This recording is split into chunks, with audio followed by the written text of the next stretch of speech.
It's a big day for the more than 42,000 barangays across the country. Barangay captains today are reporting on their performance, including their campaign against drugs. Rex Remitio is in Culiat, Quezon City, reporting live. Rex, how are things going there so far? Yes, Mai, I'm now in Culiat, Quezon City, where the barangay captain, as you can see behind me, is giving his State of the Barangay Address, or SOBA.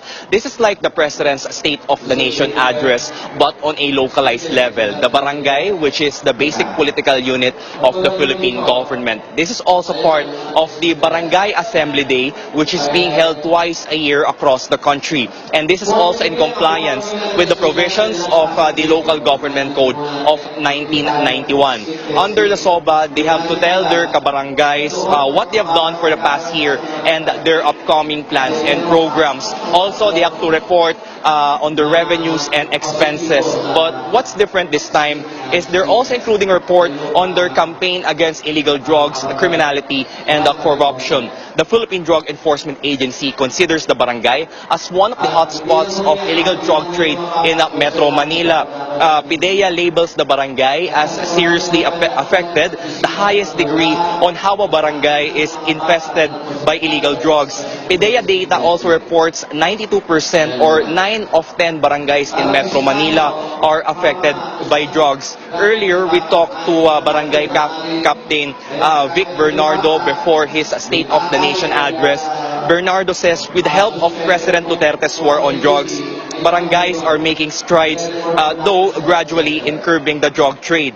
But he also admits they still have a long way to go, especially in Salaam Mosque compound.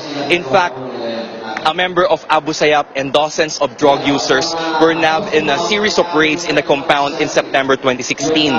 Bernardo also says the drug trade is slowly going back on the streets as the PNP tempered its Oplan Tokhang operations. He also admits that barangay tanods are powerless since they're only armed with the clubs or the so-called batuta. He adds that what they can only do for now is to give more information to authorities under the DILG's Masa Masib program. Mai. Rex, what is his reaction about President Duterte's statement saying he wants barangay captains to be replaced with his appointees?